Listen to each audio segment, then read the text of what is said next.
Continuer et terminer notre enseignement sur l'identité en Christ, notre identité en Dieu.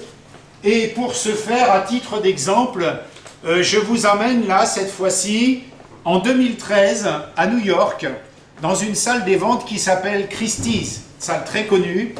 Et là, il s'est vendu en 2013 un tableau de Bacon, un peintre anglais, 142 millions de dollars. L'œuvre d'art la plus chère au monde. L'œuvre d'art qui a été vendue la plus chère, un tableau. Mais ce tableau, il est particulier parce que ce tableau de Bacon, c'est un triptyque. C'est-à-dire qu'il est 3 tableaux. Je fais 10, mais c'est 3. 3 tableaux. Et la valeur de ce tableau a été la suivante, c'est que pour une œuvre d'art contemporaine, moderne, avant les triptyques, au Moyen-Âge, on arrivait plus facilement à regrouper les volets, mais là, c'était exceptionnel, pour une œuvre comme celle-ci, de pouvoir avoir les 3 tableaux qui composaient le tableau. Et ce tableau-là ne se comprend bien que lorsque nous avons les 3, parce que c'est un triptyque.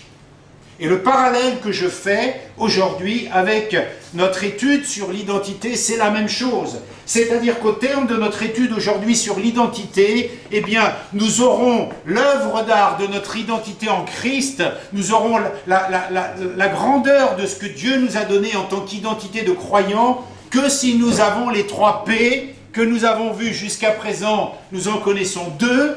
Hein, j'aimerais que quelqu'un puisse nous les rappeler rapidement. Le premier P, c'était quoi? Proclamer. Le deuxième P, c'était quoi? Prouver. Ça va, il y en a qui suivent, ça fait plaisir. Et aujourd'hui, on va pouvoir réunir, assembler le 3e volet de ce tableau pour qu'enfin,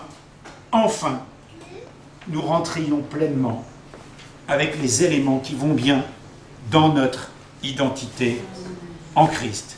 Toujours d'accord? Toujours ok? On peut aller là? Ouais? Ah ouais?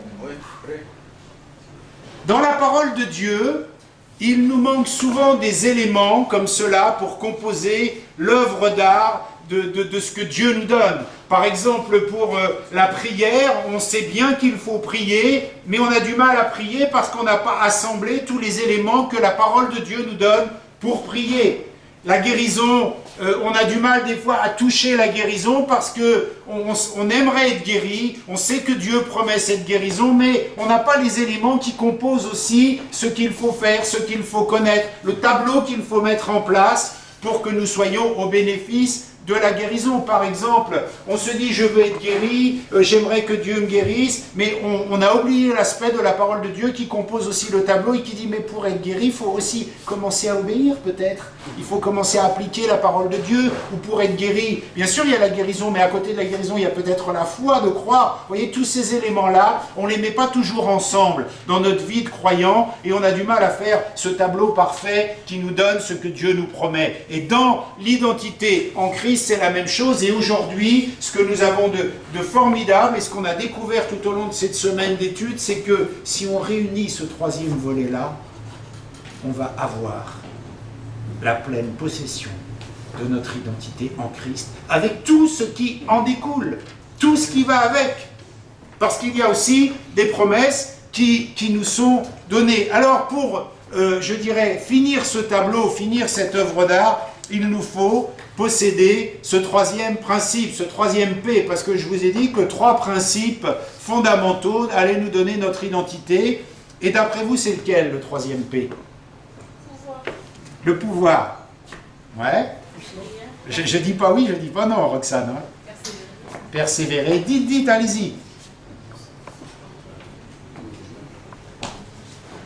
Bon, pouvoir persévérer. Vous voyez que l'identité, ce n'est pas quelque chose qui nous vient tout de suite en tête parce qu'on n'enchaîne pas les mots, on n'enchaîne pas les choses qui vont avec. Et peut-être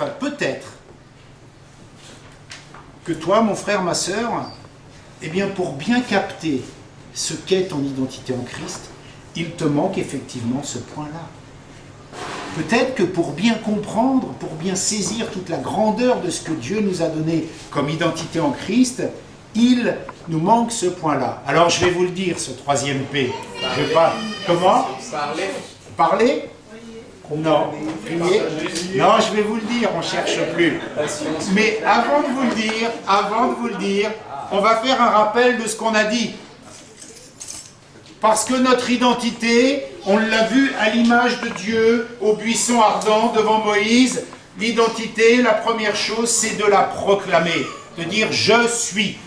Et un croyant, je vous ai donné des versets ressources par rapport à cette identité, de ce que l'on doit proclamer, de ce que l'on doit dire. Je vous ai raconté l'histoire de mon collègue qui a eu cette mésaventure à l'aéroport et qui a été bloqué par les douanes. On a vu tout ça. On a vu cette jeune fille qui s'appelait Elena, cette jeune Roumaine qui a pris son identité, qui a choisi. Et je crois que si on ne proclame pas déjà notre identité, si on n'est pas au clair avec le to be or not to be, je suis ou je ne suis pas. Je suis un chrétien et ça veut dire quelque chose. J'ai une identité en Christ, ça veut dire quelque chose. Je suis croyant ou je ne suis pas croyant.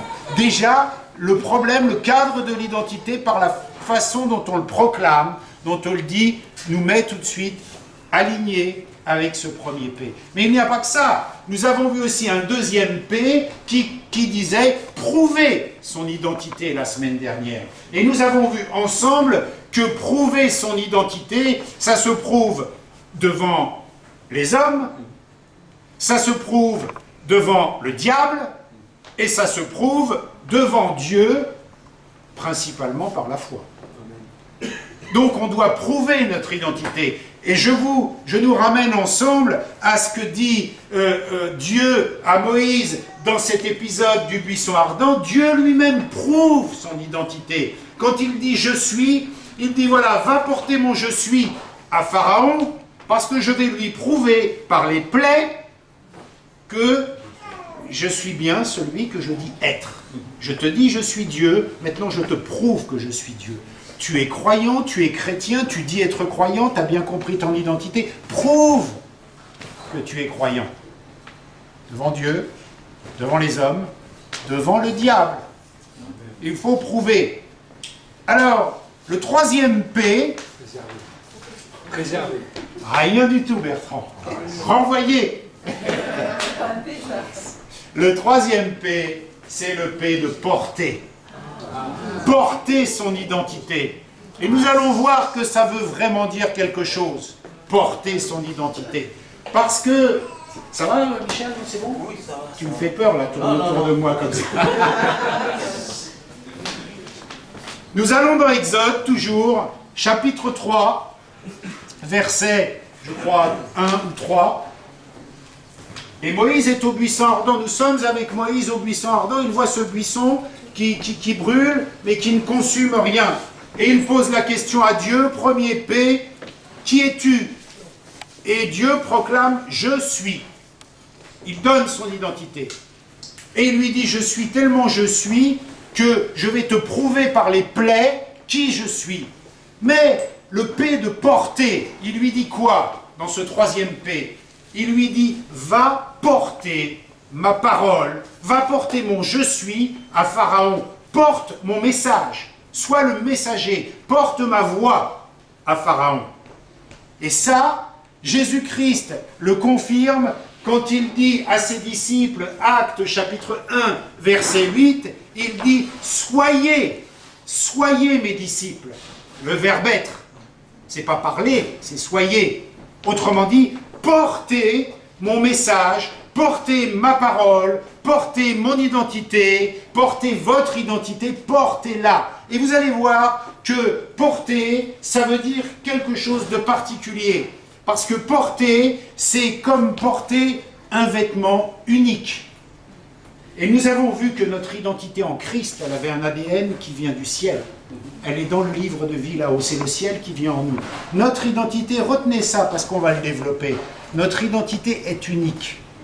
Unique. Et ça a une importance. Notre vêtement est unique. Le vêtement que nous portons, il est unique. Et je vous rappelle que la Bible parle souvent de vêtements. Souvent. J'ai pris quelques références. Le manteau d'Élie, les habits de noces. Christ dit portez mon joug, habitez-vous de mon joug. Paul dit, dans 2 Corinthiens chapitre 5 verset 1, il dit je porte dans cette tente. C'est quoi la tente? C'est mon habit, c'est mon attitude physique, c'est mon revêtement, c'est mon extérieur. Je porte dans cette tente. L'importance de porter son habit. Et vous allez voir que nous allons le développer, ça a une importance extrême. L'onction, c'est quoi l'onction sinon d'être habité, d'avoir comme vêtement l'habit de Dieu voilà, c'est ce qu'on véhicule, c'est qui on est, qui nous sommes. Porter nos vêtements. Et vous savez, dans porter, on fait un petit sketch. Porter, ça veut dire quoi? Soit je porte un colis, je le transporte comme ça, soit je porte la parole, soit je porte parce que ça m'habite. Vous voyez qu'il y a toutes ces nuances-là. Et nous allons les développer, toutes ces nuances-là. Porter son identité comme un messager. Parce que Christ nous dit, soyez mes témoins. Autrement dit, je suis comme un véhicule. J'ai le message de Dieu, je tiens le colis, là je suis un employé de la poste, et je vais apporter ce colis là où il me demande de le porter. Dans ma génération, je tiens ce colis-là, je suis le livreur, je suis le transporteur, je suis celui qui véhicule, je suis celui qui transporte le message. Là aussi, c'est le sens de porter. Et ça, c'est notre identité que de porter le message. C'est notre identité. Je suis un véhicule. Et la Bible nous dit que nous sommes édifiés sur le fondement des apôtres. Autrement dit, les apôtres, ils ont vu quelque chose, ils ont répété le message, et nous répétons le même message que les apôtres et que la parole le dit. Nous sommes les messagers, c'est-à-dire que dans cette notion de porter, on est juste celui qui transporte le message et qui le livre. Dans la notion de porter comme un vêtement, on a le vêtement du message. Dans la notion de porter comme messager, on transporte le message. Et dans la notion je dirais, identité, porter, eh bien on est comme un acteur. Vous allez voir l'importance que ça a. Parce que quand Dieu dit à Moïse, Moïse, tu vas aller porter mon je suis, porter ma parole à Pharaon. Mais tu vas être acteur. Comment ça? Je vais te donner un bâton. Et ce bâton, tu vas falloir que tu joues du bâton pendant les plaies d'Égypte. Et je vais te donner une bouche pour parler. Je ne peux pas, demande à Aaron. Aaron, tu vas aller avec Moïse. Mais ils ont été acteurs. Ils n'ont pas été que des gens qui véhiculaient. C'est pas genre, salut Pharaon, je viens de voir, Dieu il m'a dit qu'il fallait que tu libères. Non, non, non. Ils ont été acteurs du message. Ils ont porté l'identité de je suis à Pharaon. C'est-à-dire qu'ils étaient impliqués. Nous allons voir que nous sommes impliqués dans l'identité que nous portons. Le troisième P important, et là on va réunir ce tableau merveilleux qui va nous faire comprendre comment vivre pleinement notre identité en Dieu. C'est important, parce que souvent on entend des messages porter son identité. Oui, je suis chrétien, mon identité, ça va, je comprends, mais il me manque des trucs. Là, tu as tout, tu as le tableau, tu as l'œuvre d'art qui te permet d'intégrer complètement ce que ça veut dire. Proclamer, on l'a vu, on a passé du temps. Prouver, on l'a vu, on a passé du temps. Porter, on le voit, on va passer du temps. Et si tu mets ces 3 P ensemble, tu es OK avec ton identité.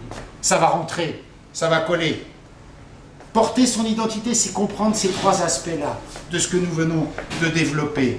Tu portes le « je suis » de Dieu.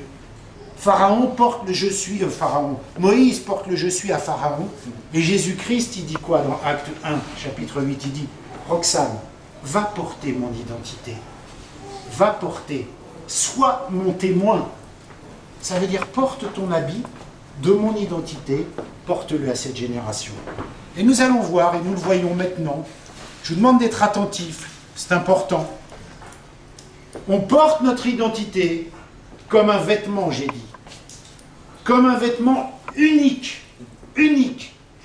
Parce qu'il n'y a pas de faux papier, il n'y a pas de faux passeport, il n'y a pas de perte d'identité. L'identité du croyant en Christ, elle est unique. Je suis unique pour Dieu, personne ne prendra ma place, personne n'usurpera ma place. Mon vêtement, il est unique. Amen. Et je vous renvoie à David et à Saül. Dans 1 Samuel, chapitre 17, verset 39. Je ne l'avais pas dit à Jude, panique pas, c'est pas grave. Vous connaissez tous l'épisode. Qu'est-ce qui se passe? Goliath est en train d'insulter l'armée d'Israël. Et là, David dit, bon, mon petit gars, va falloir que tu te taises, je vais m'occuper de toi. Bref, il y a des discussions, et à un moment, Saül lui dit, bon, ok, alors tu vas mettre mon armure, mon vêtement, et tu vas aller combattre ce Goliath. Sauf qu'on ne peut pas échanger nos identités, on ne peut pas usurper un habit qui n'est pas le nôtre. Et David, en fait, dit, je me sens pas à l'aise, c'est pas mes fringues, c'est pas mon habit, c'est pas mon truc, ça. Donc, moi, je vais y aller avec mon habit à moi. Mon unicité. L'habit que je vais porter, c'est celui dans lequel je suis à l'aise. L'habit que je porte, c'est celui dans lequel je peux faire des choses, parce que l'habit que Dieu m'a donné, il est unique. Ça veut dire quoi? Ça veut dire que dans ta vie chrétienne, tu ne peux pas copier ton frère, ta sœur, porter une identité qui n'est pas la tienne. Nous avons tous le même message, mais nous ne le portons pas de la même façon. Il faut être bien dans ses fringues, bien dans son... Vous savez comment on est bien quand on a de beaux habits, qu'on se sent bien dans ses habits? Eh bien c'est pareil. Ton identité de chrétien, elle est unique, c'est la tienne. Tu ne peux pas mettre l'armure de Saül, tu ne peux pas prendre la fronde de David si ce n'est pas ton costume. Et ton identité, elle est unique, et nous avons vu cette unicité unique, parce que l'ADN, il est là-haut. Personne ne volera tes papiers, comme mon collègue, on lui avait barboté ses papiers, ou je ne sais pas quoi, ou le contrôle que je vous ai raconté en Algérie, comment ça s'est passé. Personne ne te prend tes papiers. Tes papiers, ils sont dans le livre de vie. Tu es unique. Personne ne peut voler cette identité. Donc tu dois faire de porter ce message-là avec tes habits à toi. Ressemble pas à Bertrand, parle pas comme Bertrand, parle pas comme Eric, ou dis pas, oh lui il est super spirituel, je veux faire comme lui. Ça n'a rien à voir. Ton identité, c'est ton identité, et c'est dans cette identité-là qu'il veut que tu portes ton message. Copie pas ton frère, copie pas ta sœur, tout ça c'est rien. Prends tes habits à toi. Unique. Ton ADN à toi. Et c'est ça, porter son identité. C'est comme ça qu'on la porte. Et si je suis différent de Michel Nkoko, il a un blouson noir, moi j'ai un costume, on a deux identités complètement différentes, on va la porter de la façon différente, mais nous avons le même message. C'est pas gênant. C'est pas gênant. Et David s'en est sorti comme ça, il a dit non, moi je ne peux pas mettre l'armure d'un autre, j'y arriverai pas. C'est pas mon habit, je suis pas à l'aise. Et c'est pas de louer comme ton frère ou comme ta sœur, c'est pas toi. Pourquoi tu veux louer comme lui? Et c'est pas de prier comme lui, pourquoi tu veux prier comme lui? Et c'est pas d'avoir un air spirituel comme lui, puisque t'es pas lui. Il y a quelqu'un qui a dit un jour, je sais plus la citation, il dit ne prends pas, ne copie pas quelqu'un d'autre, il est déjà pris. Sois toi-même. C'est pas la peine d'essayer de ressembler à un autre, c'est fait, il existe déjà. Sois toi-même. Prends tes habits, t'es unique. T'es unique. Porte ton identité avec ton unicité. C'est ça ce que la Bible nous apprend pour bien intégrer. Alors des fois, on n'est pas à l'aise dans notre vie de chrétien parce qu'on se dit, je vais à l'église, donc il faut que je sois comme ça, comme ça, comme... Non. Oh, détends-toi, c'est bon. Sois toi-même. Du moment que tu portes le message, Amen. Que tu le portes avec ton unicité, et que tu le proclames selon ce qu'on a vu, et que tu le prouves selon ce qu'on a vu, vas-y, roule. Amen. Choc, roule. Avec ton identité, pas de souci. Porter comme un messager.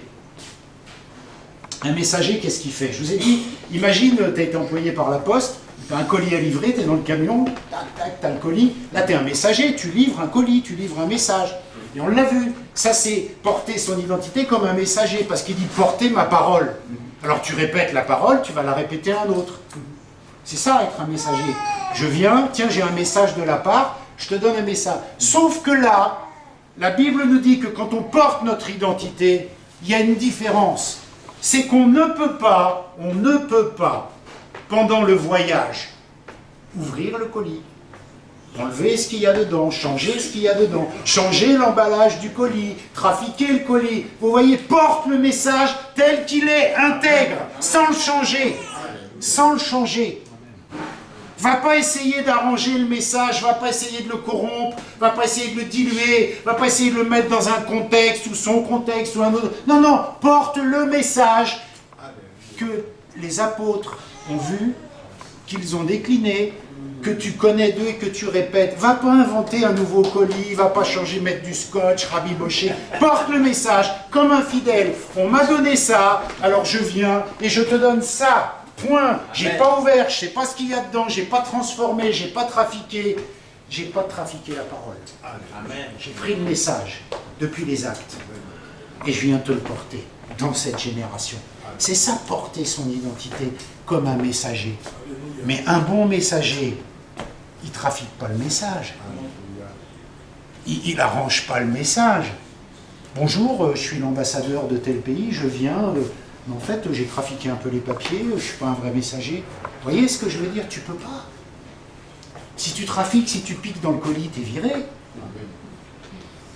Tu prends le colis, tu vas le déposer. Tu as le message de Dieu, tu le prends, tu vas le déposer, tu ne le trafiques pas, tu ne le changes pas, tu ne le corromps pas, tu ne fais pas tout ça. C'est ça, porter son identité comme un messager. Un messager fidèle, bon et fidèle serviteur. Bon et fidèle serviteur. Oui, au début la parole elle disait ça, mais maintenant les temps ont changé, on peut... Tais-toi! Tu prends le message du début, tu le portes et point final. On ne te demande pas ton avis. Il y en a marre des avis sur ça. Prends la chose telle qu'elle a été dite et viens la porter. Amen. Jésus t'aime, Jésus est mort à la croix, Jésus veut te sauver, Jésus... Voilà, je te livre le message. Bien sûr, on a vu qu'il faudra le vivre, qu'il faudra tout ça, mais je ne reviens pas sur tout ce qu'on a vu. Il a été dit dans le temps qu'on ne pouvait pas faire ça, mais comme à l'époque c'était plutôt comme ça, je crois qu'on peut... Tais-toi.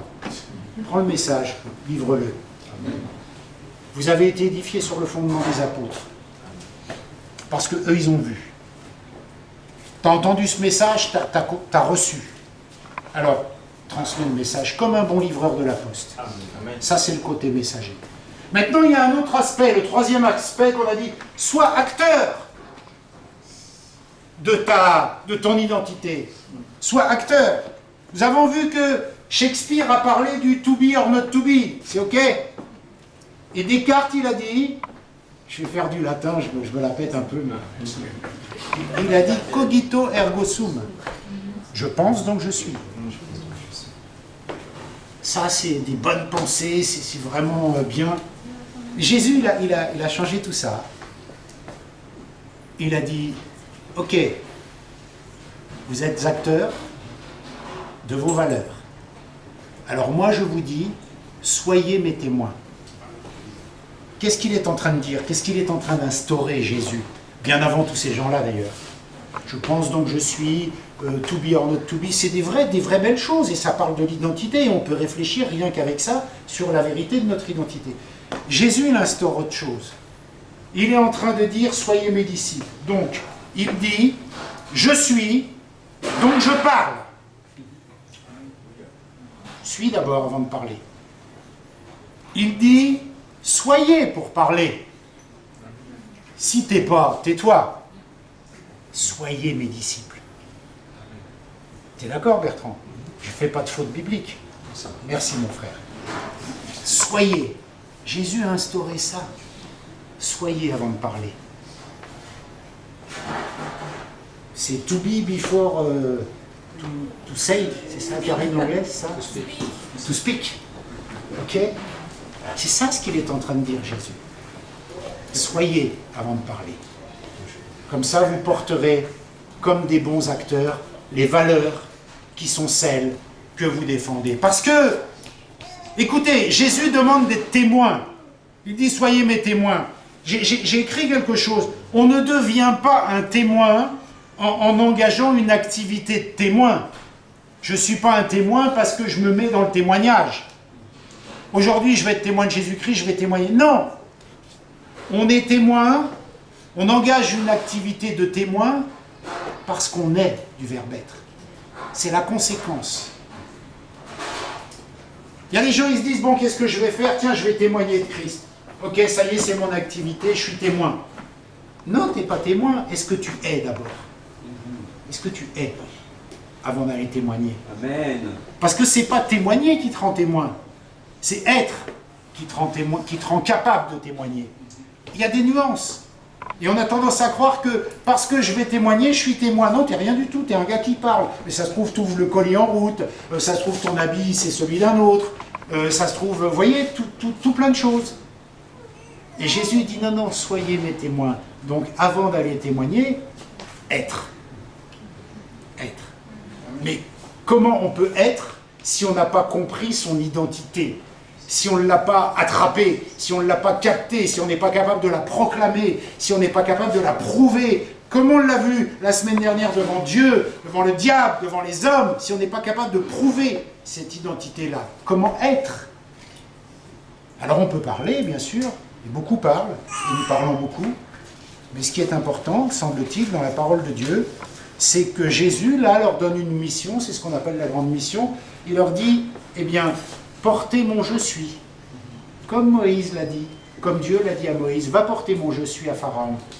Et bien nous, Jésus nous demande à nous, dans cette génération-là, de porter son je suis. Mais pour porter le je suis de Jésus, il faut bien être au clair avec cette œuvre d'art magnifique de notre identité que nous avons déclinée en 3 tableaux.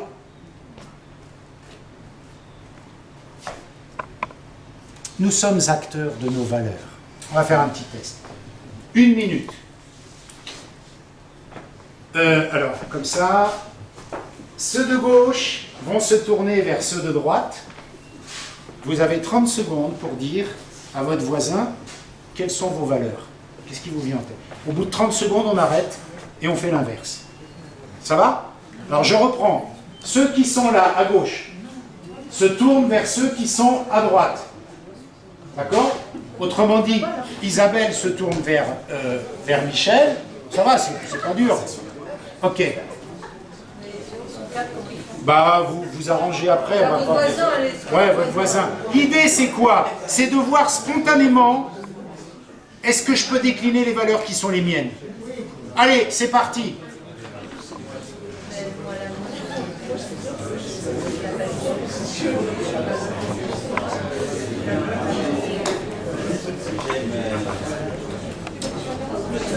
Richard, tu fais ta caméra.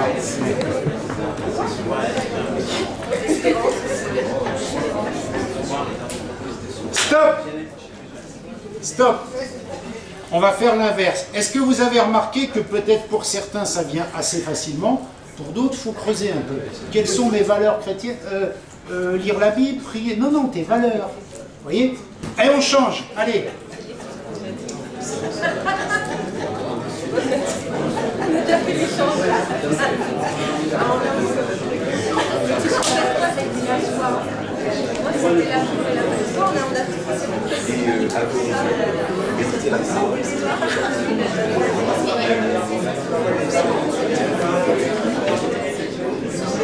Stop. Ok. Eh bien, écoutez-moi bien, mes amis. Ces valeurs que vous vous êtes dit les uns les autres, d'abord, j'espère qu'elles correspondent parfaitement à la parole de Dieu et que ce sont des choses qui vous viennent spontanément à l'esprit. Mais ces valeurs-là, vous êtes acteurs de ces valeurs-là. Ça veut dire que vous les portez, conformément à tout ce que nous avons vu. Vous êtes acteurs de vos valeurs. Et c'est ça, être un représentant de Jésus-Christ, un disciple de Jésus-Christ. Alors, quelques valeurs que j'ai notées, j'espère que vous retrouverez les mêmes, parce que là, on n'aurait pas les mêmes devoirs, imagine. Je mange, je vole. J'ai noté, moi, vite fait, foi. C'est une de mes valeurs, la foi. La compassion, l'engagement, la persévérance, l'amour, la fidélité. Et comme j'ai mis Galates 5,22, comme ça je les ai toutes. J'ai un peu, d'accord, j'ai un peu triché là. La joie. Oui, la joie. Bah, c'est marqué dans les fruits de l'esprit, Galates 5,22. D'accord? Mais ces valeurs-là, ce sont les nôtres. C'est celles que nous portons en tant qu'acteurs. Et ces valeurs-là, on doit les vivre comme on vit notre identité. Ça doit être quelque chose d'important. Et, mes amis, notre message non verbal aujourd'hui, que nous portons, est-il conforme à notre identité? Vous savez ce que c'est qu'un message non verbal? Un message non verbal, c'est les signes que l'on envoie, la façon dont on parle, mais pas avec la bouche. Avec le corps, avec l'attitude. Vous voyez, moi je fais beaucoup de gestes, on va dire, c'est un méditerranéen. Voilà. Mais notre corps, notre attitude, notre comportement envoie des messages qui ne sont pas verbaux, la bouche est fermée. Mais au travers de ces messages-là, on peut quand même voir qui est quoi, etc. Et les messages non verbaux que nous envoyons en tant que croyants, eh bien, on a intérêt à ce qu'ils soient conformes à ce que nous avons décliné. Imaginez quelqu'un qui ne parle pas mais qui fait quel message non verbal il envoie? Galates 5,22, vous croyez? Non. Donc on a nos messages non verbaux. Mais pour envoyer des bons messages non verbaux, il faut être à l'aise dans son costume, bien dans son habit. Il faut transporter un bon message sans l'avoir frelaté. Il faut être acteur du message qu'on a à délivrer. Dans ses baskets. Dans ses baskets. Bertrand, il a dit dans ses baskets. Bien dans ses baskets. Bien dans ses baskets. Un truc étonnant que j'ai noté.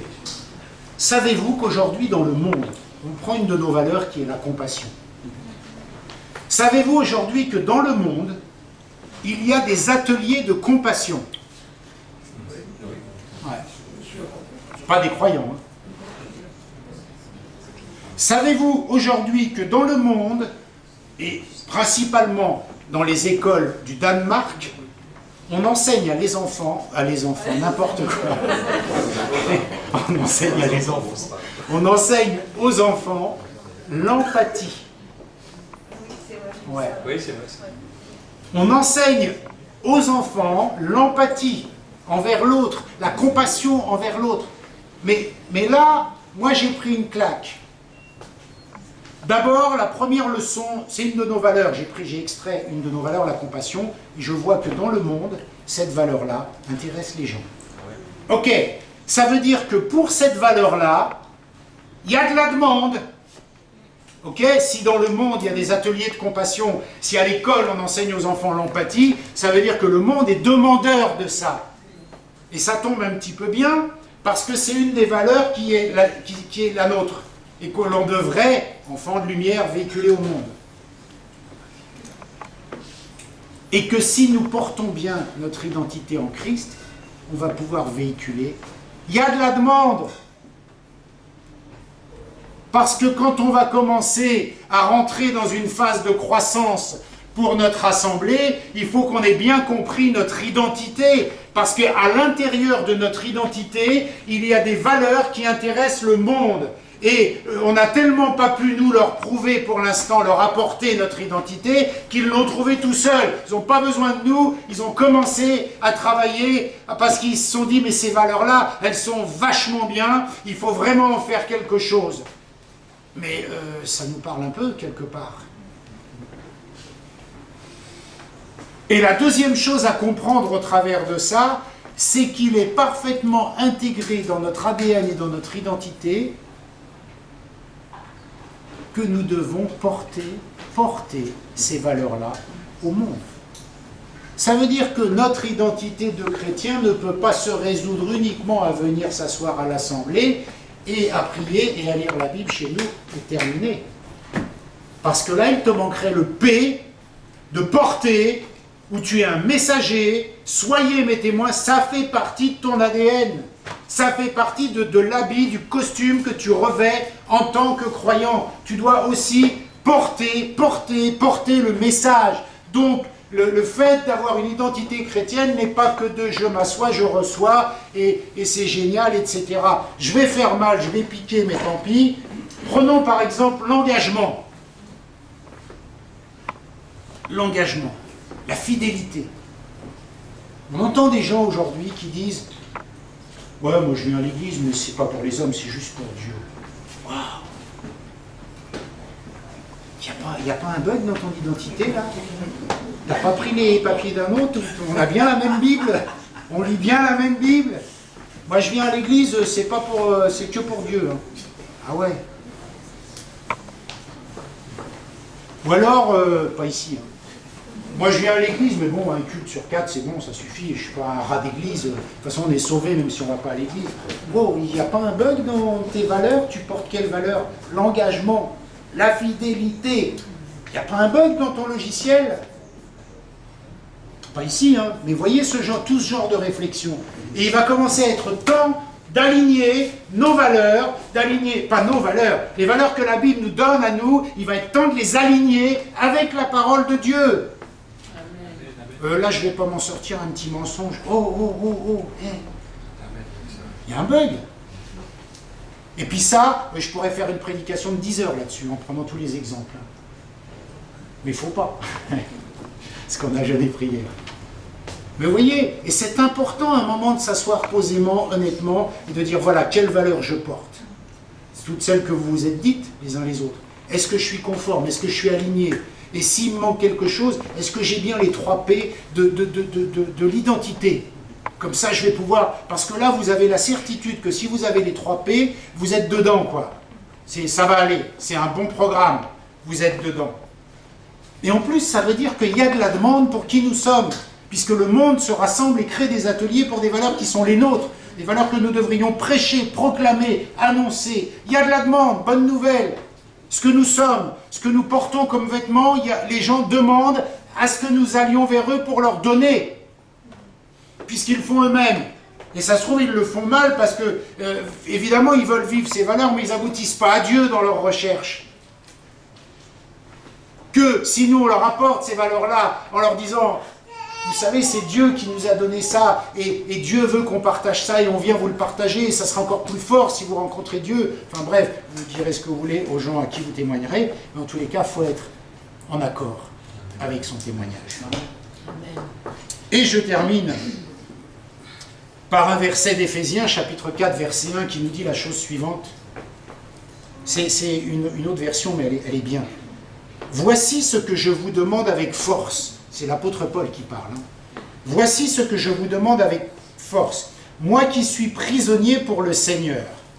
Vivez en accord avec l'appel que vous avez reçu de lui. » Vivez en accord. En accord avec qui vous êtes, ce que vous dites, ce à quoi vous croyez, quelles sont vos valeurs. Vivez en accord avec ça. Soyez pas décalés. Ayez pas des faux papiers. Ayez pas une double identité. Vivez en accord. En accord. Paul dit, moi qui suis prisonnier, je vous le demande avec force. Vivez en accord avec ces valeurs-là.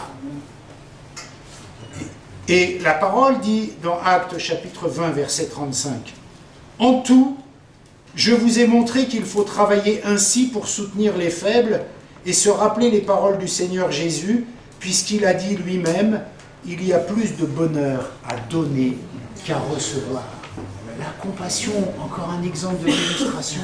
La Bible nous exhorte à donner. Et elle dit, à la limite, si on prenait une étude sur les lois spirituelles, on s'apercevrait que de toute façon, même si on est un peu égocentrique et égoïste, quand on va donner à l'autre, on va recevoir.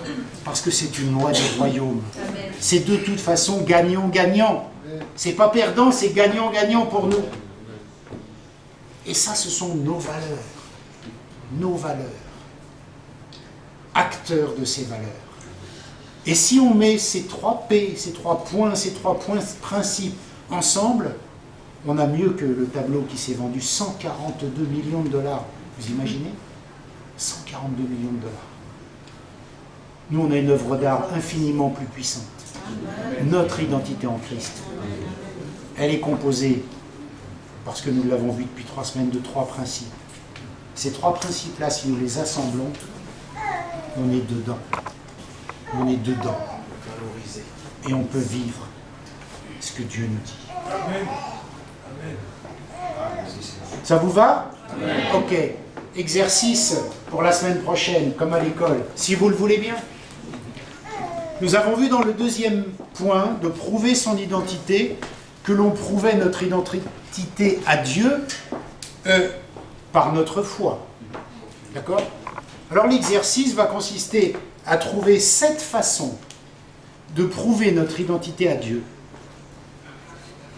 7 façons. Voilà, faites cet exercice. Alors, dites pas prier, lire la Bible, on exclut, trop facile. Alors la foi, ça marche? 7 façons pour vous de prouver à Dieu notre foi. Certains diront, moi, mon engagement, je vais à l'église, moi je donne ma dîme, enfin, chacun verra, mais de manière à ce que ça devienne clair pour nous, de mettre ces 7 points-là, pour moi. Voilà. J'ai la foi, ok, je prouve mon identité à Dieu en ayant la foi, je vais mettre 7 points qui illustrent ça, et ça va nous parler. Si vous le voulez, on en reparlera, mais faites-le pour vous-même déjà, c'est important. Voilà. On va